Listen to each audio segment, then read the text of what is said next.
Public Affairs programming on WQPT is brought to you by the Sing Group at Merrill Lynch, serving the wealth management needs of clients in the region for over 25 years.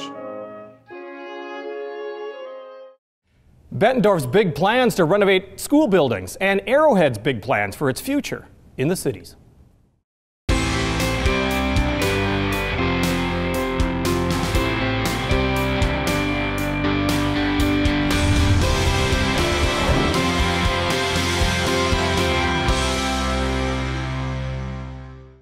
Bettendorf Schools is asking voters in its district to consider spending up to $30 million to upgrade the high school, middle school, and 3 of its elementary schools. But will voters agree? And what will taxpayers get for their money? Joining us is Bettendorf School Superintendent Mike Raso and District Finance Director Dallin Christensen. Thank you so much for joining us. Where does this come from? Where did this idea of we need to spend $30 million on these schools come from? We've been looking at our facilities now for a few years, and we produced a list of projects throughout our district, and that total came to about 60 or a little over $60 million to do. And part of what we're already working on with the completion of our Grant Wood Elementary project that we did this fall. We're in the middle of completing a Mark Twain Elementary, which will consolidate with Thomas Jefferson next year. And our high school had a revamping of all their HVAC systems. It was about $7 million this past summer. So we have another list of projects to complete as well, too, things, roofs, HVAC systems, things that need to be done along with some projects that we'd like to see done to make our schools more future ready. But we don't have enough sales tax dollars to complete those projects. Because I was going to ask you that, and I'll ask you that in a second, but let me ask you why now? Why is all of this coming at one time as opposed to doling it out a little at a time? Well, one is a lot of these projects we can combine together, which will save money, and construction costs do not go down as the years go by. So we have some maintenance that needs to be completed, some roofs, and some decisions on some buildings. For instance, Thomas Jefferson, which had some major cost to put into it, so we needed to make the choice now. Do we put those costs in then, or do we go through the consolidation with the Mark Twain? So there's some issues that have come up that we need to make those choices now. Do we put the money in now? Do we build new? Do we combine some of those projects? Well, Dallin, you're finance director. I'll ask you the question, why isn't this sales tax that we're already paying good enough to pay for all these improvements? I thought that was the whole point of that. We have a number of projects that are currently already being funded by sales tax. The Grant Wood Elementary School project has been funded by sales tax. The $7 million HVAC replacement at Bettendorf High School has also been funded by sales tax, as well as Mark Twain Elementary, which is undergoing construction right now.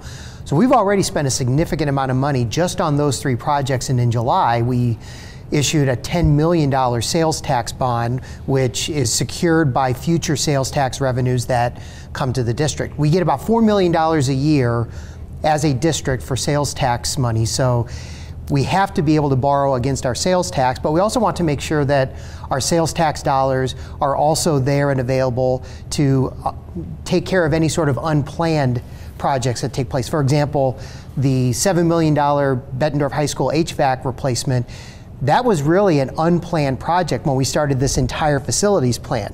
Back in November, our architects and our construction managers came to us and said, your HVAC project is at the end of its useful life. We had to put that into the prioritization of our projects, and that was covered by sales tax. So we want to make sure that we have sales tax dollars to address other construction needs that we have in the district.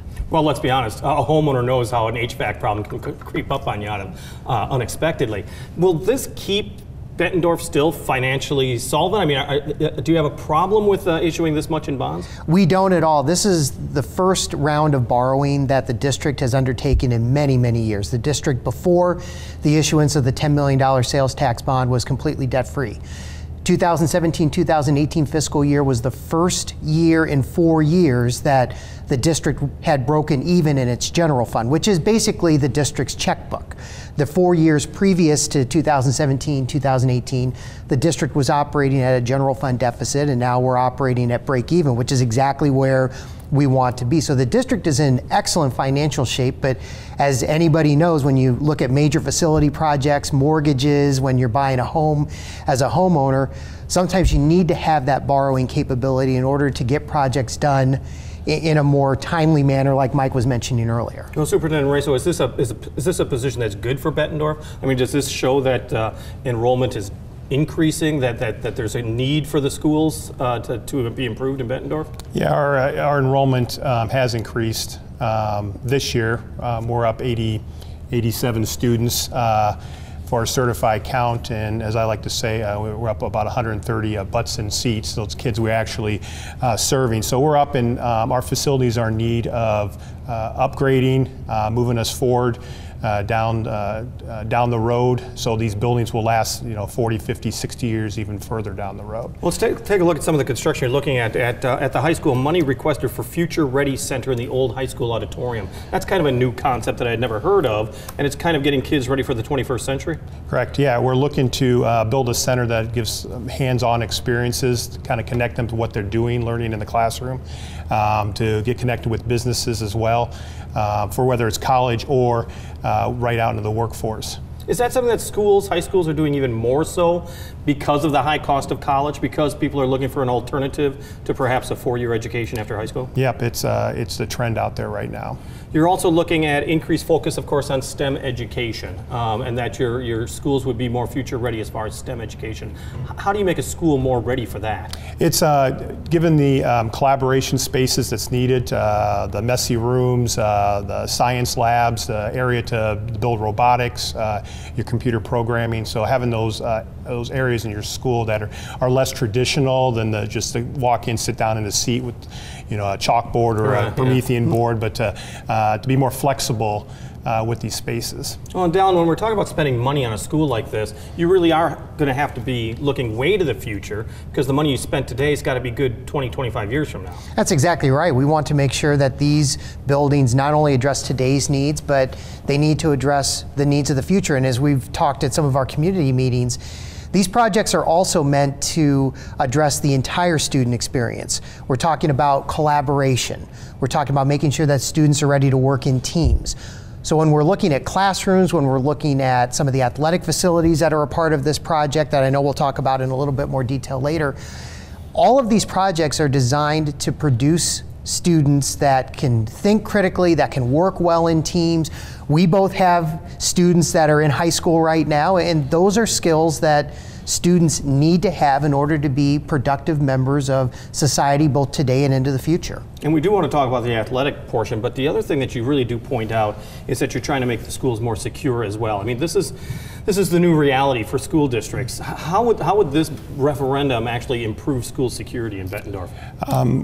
We increased security at our schools about 6-7 years ago by adding the buzzer system and video systems to those front entrances.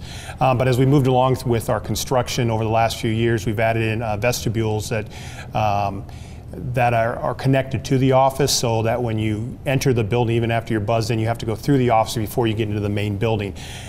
We've got two buildings left, Paul Norton and Herbert Hoover Elementaries, that again have the secure buzz entries, but they don't have that vestibule. And part of the problem is their distance from where the front door is to where the office are. And part of our plan is to combine those front entrances with other projects, common areas, office areas, and that bond will help to pay for those. In the end, if the bond doesn't go through, the first thing on our list is to still do those front entrances at those two elementaries. They just won't be combined with some of the other projects we would like to do if we had the funding to do that. Explain to me the front entrance, the importance of that. Is that just buying more time in case somebody's trying to break in, or is there added security in that? Whatever you can tell me, because obviously it allows for our office staff to take another look at the person coming in, speak to them before they're free to roam the building. Right.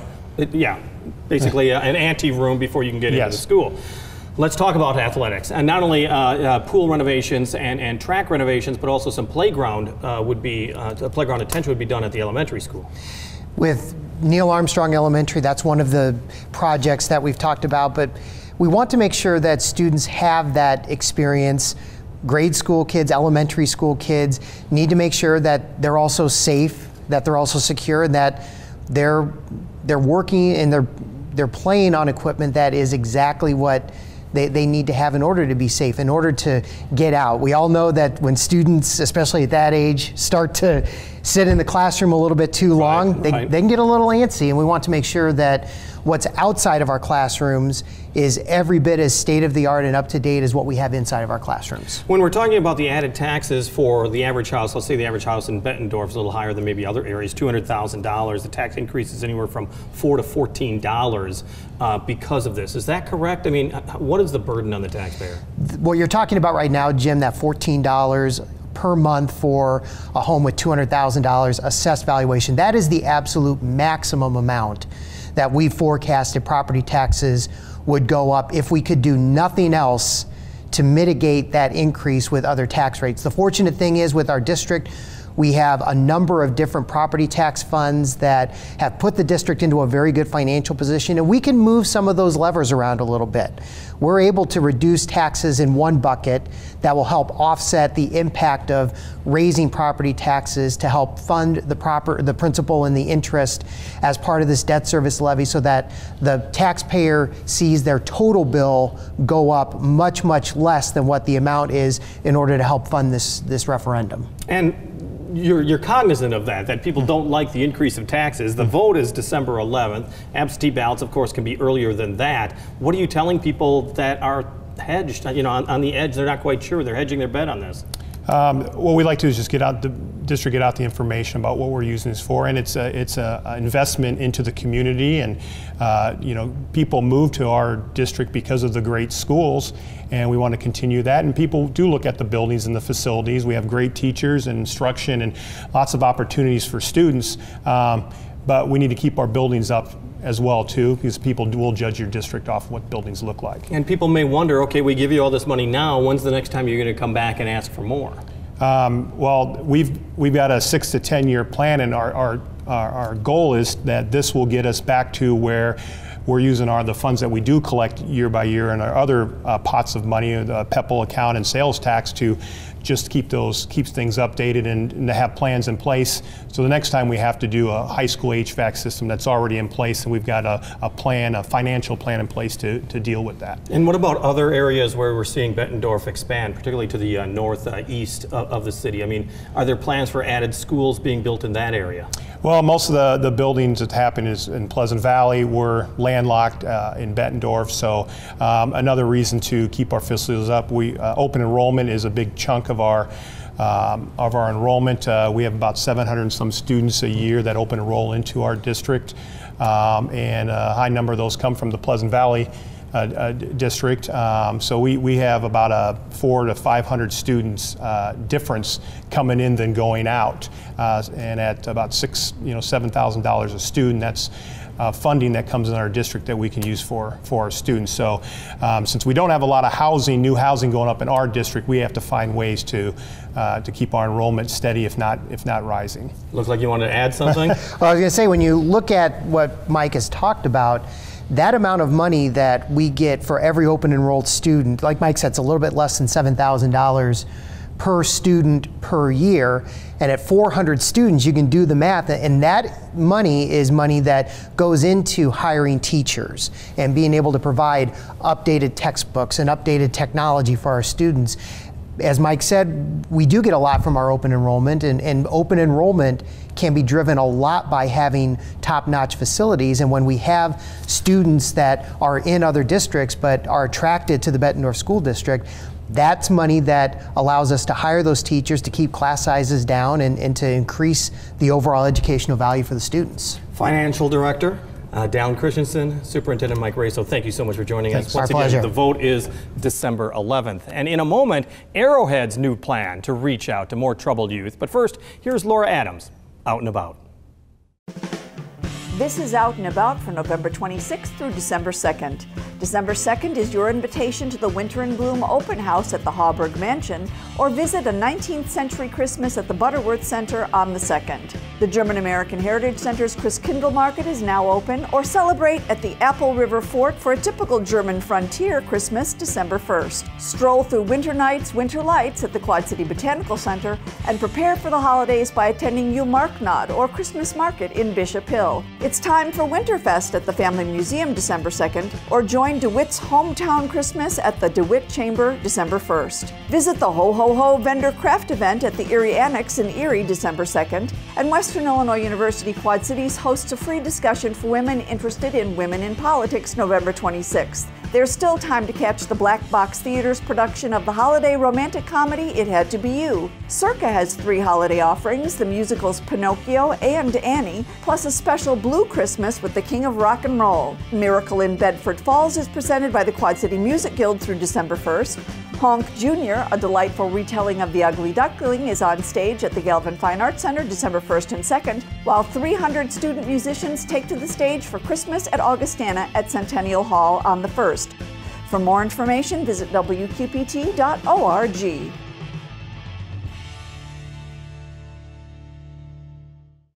Thank you, Laura. Angela Meyer says she fell in love with country music thanks to her grandparents and their old record player. She performed in her mother's band when she was just 10, and she's now creating music of her own. Her debut album is Consequence, came out this spring, and she took time to join us at Moline's Black Box Theater to perform her original work, Wish It Was You.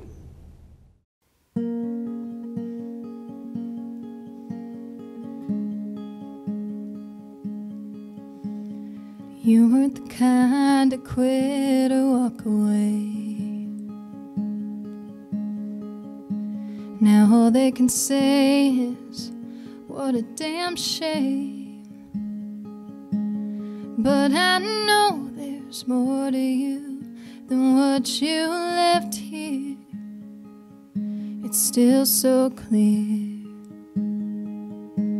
like your footsteps on the hardwood, old bootstraps still around, little echoes in the silence. I know you're up there looking down, and I hear your name as the crowds cry out and the boys open the chute.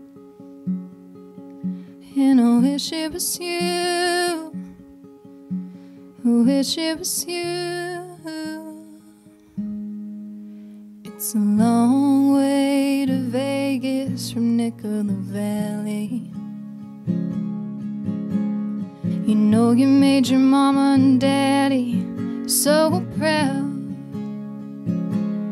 but there are demons tougher than any bull. You know you put on quite the show in and outside of that arena, like your footsteps on the hardwood, old bootstraps still around, little echoes in the silence. I know you're up there looking down, and I hear your name as the crowds cry out and the boys open the chute. And I wish it was you, I wish it was you.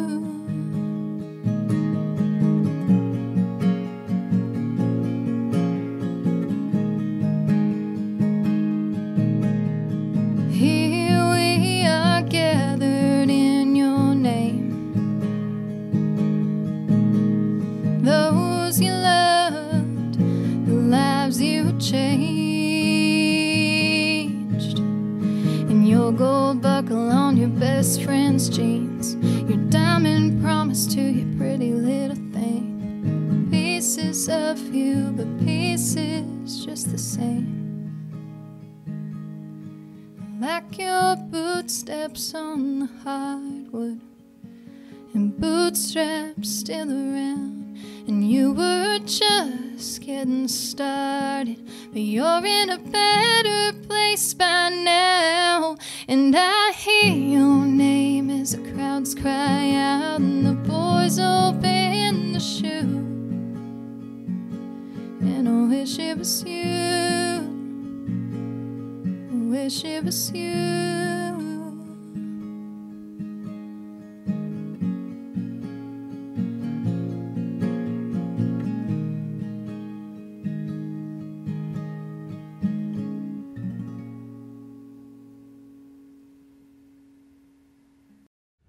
Angela Meyer, Wish It Was You. The song has a special meaning to Angela. She wrote it in memory of a young professional bull rider who took his life after years of depression. Arrowhead Ranch has spent decades turning lives around, but the number of young men it serves has fallen. Now, about 10 people are on the campus, but Arrowhead's leaders say they're already ready to turn things around. And joining us is Dr. Chester Lean, the Chief Executive Officer of Arrowhead Ranch. Thanks so much for joining us. My pleasure, Jim. Not really a new mission, but a new way of fulfilling your mission? More of an expansion Okay. of our outreach, or of the youth that we're reaching out to. So, you know, we've been in business for a long time. We're getting, next year, we're going to start planning for our 75th anniversary, which will be in the year after that. But we've been very successful, Arrowhead, as over the years, but through a variety of reasons, our numbers have dropped over the last 15 to 18 years. So, well, is it mostly a local base? When we're talking about troubled youth, I mean, where do they come from? Is that because I had thought that you were going to try to expand outside the region? We absolutely are. The traditional Arrowhead youth has been a local person. We have presently we don't advertise. It's all word of mouth. Right. We're bringing in youth from all over northern Illinois, strictly Illinois. As far down as Champaign, we've gone down that far. We have several kids from the Tazewell, Peoria, Kane County area. But again, our majority of our youth come from Rock Island County. See, and correct me if I'm wrong, because I'm so used to calling them troubled youth. It's kind of a catch-all of all the people that you do try to help. I mean, who do you try to help? And I would think some of that would be maybe even court mandated, or you would be getting information from that area. Absolutely. Our mission is to provide, to motivate youth at risk, and that's the term that we use, youth at risk, kids that have problems. We have traditionally focused on, we've always taken kids from school districts. We've taken school district referrals. We've taken youth that have been referred by their parents. The overwhelming majority have been from probation officers who are looking for a way to maybe to keep a youth from getting into more trouble. Right. Providing them the resources to make good choices. Because that's usually what it comes down to. Life's all about making choices. And you've turned around so many lives. I mean, the success stories that you've had is what propels you to keep doing this. Oh, absolutely. That's one of the things when we started looking at what was the future of Arrowhead going to be. We actually actively spent most of the year in 16 and the early part of 17 examining that issue exactly. The question was, does Arrowhead have a future? Because the numbers were dropping from a variety of reasons. And we know that we provide a very valuable service to the local community. And to continue offering that service, we needed to expand, and we have a lot of empty beds. I mean, if you've been out to Arrowhead, and a lot of people have came out there, at one time in about 2000, 2001, we had 72 youth on campus. I mean, we were full, busting at the seams. It's gradually dropped down, but we still have that capacity. And so when the decision was made, yes, we do want to stay open, then the question was, how do we fill all of those extra beds? And it was obvious it wasn't going to happen staying on a local basis or a regional basis, but we needed to go national. Well, let's talk about Arrowhead, because not only, I mean, like you said, a year and a half ago, you were even talking about whether you're going to have a future. Absolutely. Since then, you've already done some reconstruction projects. You're obviously building for the future. So how do you get the kids in? What's the big mission to do that? Well, we knew that to going on a national basis, one of the first things we needed to do was Arrowhead needed to look better. A lot of deferred maintenance over the years because of funding. And I understand that, and you know, if I'd been in the same position, I probably would have made the same choices. But to be attractive to a broader base of parents and youth, we needed to be, we needed to look real good. Right. So we're talking about grounds, we're talking about the outsides of buildings, we're talking about the insides of buildings. We've made some changes to curriculum. all those things about really improving the appearance and what people see when they would come to visit Arrowhead. So 2017 and 2018, you've really ramped that up. So what does 2019 mean? 2019, we're going to finish up our remodeling. It's almost all done. It was a multi-million-dollar remodeling project.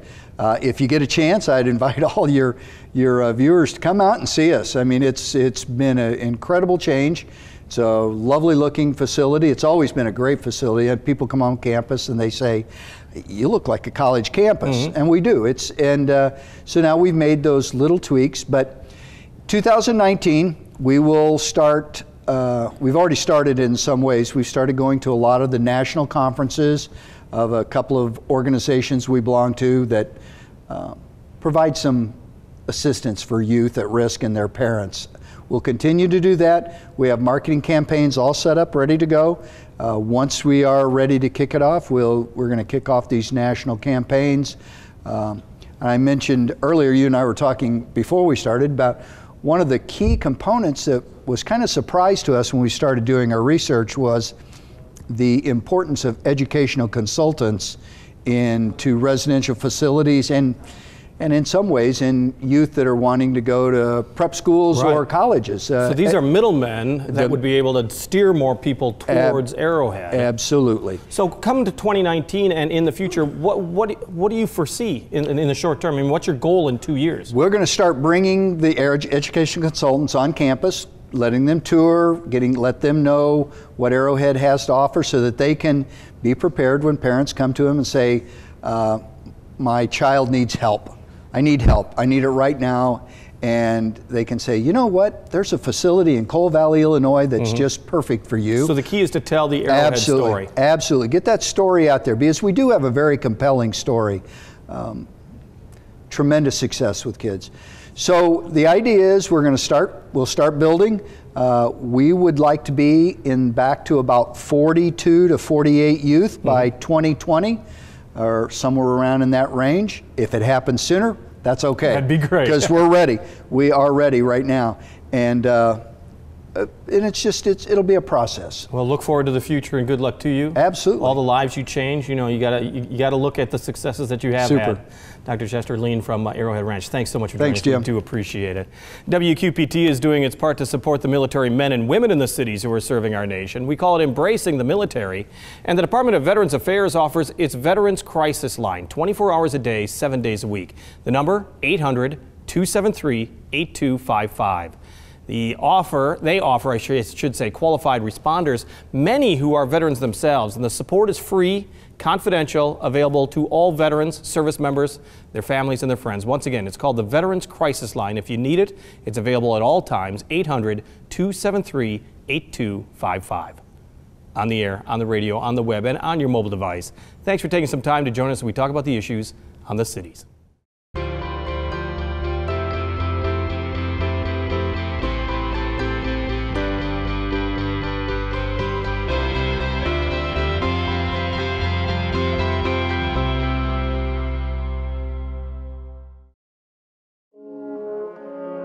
Public Affairs programming on WQPT is brought to you by the Sing Group at Merrill Lynch, serving the wealth management needs of clients in the region for over 25 years.